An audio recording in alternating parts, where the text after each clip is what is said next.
और portfolio manager Rakesh व्यास जुड़े हैं। Rakesh ji, good afternoon. पहले शुरुआत आईटी स्पेस से, इस रैली को आप कैसे देख रहे हैं? गुड आफ्टरनून अनुज जी। धन्यवाद मुझे शो पर आमंत्रित करने के लिए। आईटी सर्विसेज में अनुज जी हम पिछले 2 साल से थोड़े नेगेटिव थे, बट पिछले करीब 4-5 महीने में हमने जो मिड कैप आईटी शेयर्स है उसके अंदर हमारा पोजीशनिंग बढ़ाया है। तो कोफोर्ज जैसे अभी हमारी टॉप 3 होल्डिंग्स का पार्ट है, क्योंकि हमको लग रहा था कि वहां पर ग्रोथ अभी भी बहुत स्ट्रांग है in mid cap IT companies में और वैल्यूएशन काफी करेक्ट हो चुके थे। हालांकि लार्ज कैप आईटीज में ग्रोथ का अभी भी थोड़ा चैलेंज रहेगा, बट मेरे हिसाब से ये स्पेस है जहां पर इंक्रीमेंटली बहुत सारा नेगेटिव प्राइसिंग था, तो यहाँ पर एक पॉजिटिव बायस अभी भी हमको लगता है रहना चाहिए। ओके, तो आप लोग पिछले 3-4 महीने से, हाँ, लास्ट आके अगर आप देखें डायरेक्शन में भी आपने एक कंस्ट्रक्टिव व्यू दिया था निफ्टी आईटी पर, और कोफोज आपका अगर आप देखें प्रेफर्ड पिक है।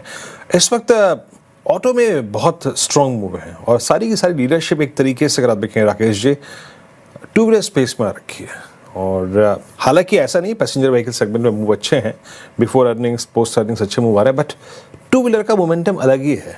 ऑटो एंसिलरी में, ऑटो में आपका इस वक्त प्रेफर्ड पिक क्या है, कैसे रीड कर रहे हैं आप इस स्पेस को, और अभी कितना पैसा बनना बाकी है इस स्पेस में? जैसा कि वीरेंद्र जी आप देख रहे हैं, जीएसटी कट का जो बेनिफिट है वो काफी हद तक हमको वॉल्यूम ग्रोथ में और डिमांड में दिख रहा है। हालांकि बहुत सारा पार्ट जो प्राइस कट का था वो रॉ मटेरियल इन्फ्लेशन की वजह से ऑलरेडी कवर अप हो चुका है, बट फिर भी डिमांड बहुत स्ट्रांग है और कुछ हद तक जो बड़े ऑटो परचेजेज हैं वो थोड़े लोन से भी होते हैं। तो अगर हम क्रेडिट ग्रोथ की बात करें सिस्टम में, तो वो भी बहुत स्ट्रांग है, जो क्लियरली दर्शाती है कि लोगों में अभी भी डिमांड को लेकर काफी सकारात्मकता है।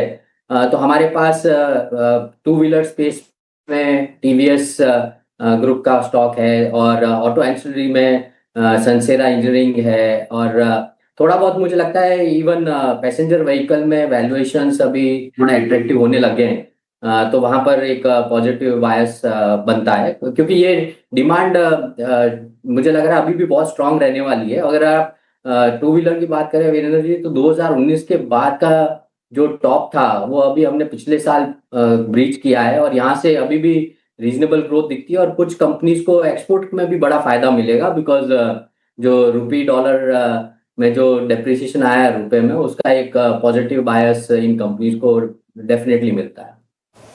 ऑटोज पे काफ़ी पॉजिटिव है आप राकेश जी। Good afternoon. अच्छा, Q1 नतीजों को देखकर कुछ आपने क्या पोर्टफोलियो में बदलाव किया हो, जहाँ पे ग्रीन शूट्स नज़र आ रहे हो, जहाँ पर आपको विजिबिलिटी और आने वाले टाइम में स्ट्रॉन्ग नज़र आ रहा हो, तो उसको देखकर मद्देनजर रखते हुए कुछ बदलाव किए हैं क्या आपने पोर्टफोलियो में?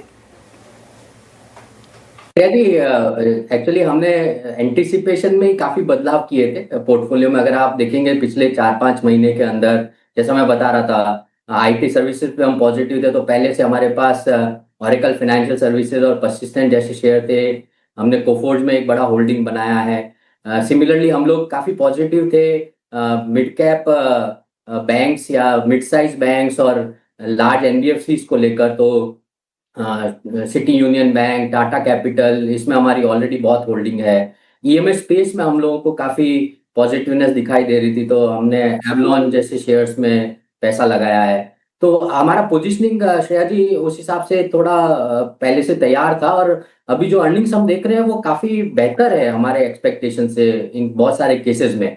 तो हमें अभी भी लगता है कि यहाँ पर इतनी जल्दी कॉल चेंज करने की कोई जरूरत नहीं है। तो हम लोग अभी भी पोर्टफोलियो में इन सबको लार्ज फोकस पे रखे हुए, और जहां पर भी हमको लगता है कि नंबर्स ज्यादा बेहतर आ रहे हैं वहां शायद हम पोजीशन ऐड ही कर रहे हैं। ओके, एफएमसीजी स्पेस में आपने नंबर्स देखे, क्या व्यू बन रहा है? लीवर पर मार्केट ने काफ़ी नेगेटिव रिएक्शन दिया, एशियन पेंट्स भी ज़्यादा चला नहीं, क्या व्यू होगा यहाँ पर? अनुज जी, मुझे लग रहा है यहाँ पर थोड़ा स्ट्रीट एक हिसाब से डिवाइडेड है। थोड़ा बहुत वॉल्यूम ग्रोथ में कुछ जगह पे डिसअपॉइंटमेंट है, कुछ जगह पे प्राइस जो रॉ मटेरियल इन्फ्लेशन आया वो पूरी तरह से पास ऑन नहीं हो पाया, उसका एक चैलेंज है। बट रिसेंटली, और ये रिकमेंडेशन नहीं है सारे नाम जो मैं ले रहा हूँ अनुज जी, बट हमने टाटा कंज्यूमर में हमारा एक होल्डिंग बढ़ाया, क्योंकि वहां हमें लग रहा है कि एक बड़ा डेल्टा मिलेगा। जो ग्रोथ आ रही है उनकी ग्रोथ सेगमेंट में, जो कि हायर मार्जिन बिजनेस है, वहां पर उसका एक डेफिनेटली जो एबिटा मार्जिन में एक ट्रैक्शन दिखेगा। मुझे अभी भी लगता है पिडिलाइट जैसी कंपनियां जिन्होंने रिसेंटली प्राइस हाइक लिया है और अच्छा वॉल्यूम ग्रोथ दिखाएंगी, वहां पर अर्निंग ग्रोथ बहुत अच्छी आ सकती है। तो ये कुछ सेलेक्टिव पोजीशंस है, बट मेरे हिसाब से consumer staples as a space हम लोग अभी भी थोड़ा सा मेरे ख्याल से अंडरवेट पोजीशन टाइप है, क्योंकि वहां पर वॉल्यूम ग्रोथ का उतना बड़ा ट्रैक्शन दिखाई नहीं दे रहा अनुज जी, टू बी ऑनेस्ट। ये पिछला पे बात हो गई, इस पूरी बास्केट पे बात हो गई। इस बीच जरा एक बार टीवीएस मोटर्स लेके आई जनाब। आई मीन ऐसा वाइल्ड मूव हायर लेवल्स पर सस्टेन करने की टेंडेंसी आपने देखी होगी पोस्ट अर्निंग्स। बाकी ट्रिगर्स भी हैं और 4204 इसकी अर्निंग्स आई थी करीब 3600 के आसपास। इट्स 4203। अच्छा, मैं आपसे एक बास्केट पे और अपना प्रश्न पूछना चाह रहा था। मैं थोड़ा सा एक दो बास्केट को अगर आप यहाँ पे और देखें, जहाँ पिछले आप एटलीस्ट अगर आप देखें 10 दिन में तो बाइंग एफर्ट्स हैं रियल स्टेट में और रियल स्टेट एंसिलरी में और HFCs में भी थोड़े बहुत मूव विजिबल हैं। बट क्या ऑन ग्राउंड सिचुएशन को देखते हुए जहाँ पर सिर्फ प्रीमियम और लग्जरी सेगमेंट में स्ट्रॉन्ग डिमांड है, आप रियल स्टेट में कुछ एक्सपोजर ले रहे हैं इस वक्त? वीरेंद्र जी, एक्चुअली हम लोगों ने रियल एस्टेट का एक्सपोजर काफी हद तक घटा दिया है, क्योंकि हमको ऐसा लग रहा है कि रेजिडेंशियल स्पेस में डिमांड में थोड़ा सा मॉडरेशन आ रहा है, सप्लाई बहुत तेजी से बढ़ रही है। बट आप जो एंसिलरी स्पेस बोल रहे थे, वहां पर सीमेंट जैसे सेक्टर से जहां पर हमको लगता है कि मार्केट में बहुत ज्यादा कंसर्न था वेस्ट एशिया क्राइसिस के बाद में ओवरऑल कॉस्ट इन्फ्लेशन को लेकर। बट वहां पर अगर आप नंबर्स देखेंगे तो नंबर्स थोड़े बेहतर आ रहे हैं। और अगर जिस तरह से हम डिमांड का एनवायरनमेंट देख रहे हैं और जो सेक्टर में कंसोलिडेशन देख रहे हैं, उससे ऐसा लग रहा है कि ये एक सेक्टर है जो बहुत टाइम से कंसोलिडेट हुआ है और यहाँ पर एक थोड़ा तेजी की उम्मीद लगती है, तो वहां पर हमारी पोजीशनिंग थोड़ी हमने बढ़ाई है। ऑल्सो अगर आप देखेंगे जो ईस्ट रीजन है इंडिया में, वहाँ जिस तरह से गवर्नमेंट चेंजेस हुए हैं, हो सकता है कि वहां पर काफी नए प्रोजेक्ट्स आए हैं जिससे कि उस पर्टिकुलर एरिया में डिमांड बढ़ेगी। तो उस रीजन में जो एक्सपोर्ट कंपनीज है उनमें शायद एक अच्छा मौका मिल सकता है। ओके राकेश जी, ये पावर इक्विपमेंट स्टॉक्स ने गिरना शुरू किया है। Hitachi energy, GU वर्नवा, CG power, ABB बहुत अच्छे रिटर्न्स भी दिए इसने कमाकर। अब क्या लग रहा है इन स्टॉक्स पर, ये इस पूरे स्पेस को लेकर क्या व्यू बन रहा है?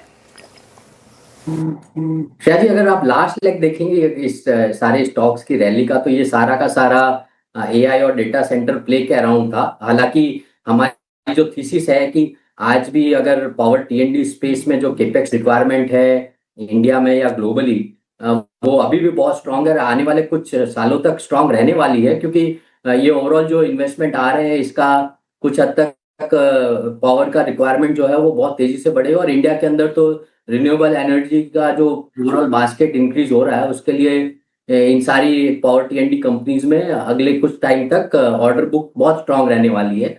बट ये कुछ हद तक लास्ट कुछ महीनों में एक हिसाब से AI ट्रेड था, तो जहां से ग्लोबली AI ट्रेड अनवाइंड हो रहा है, तो इन सबका इस पे भी थोड़ा असर आएगा।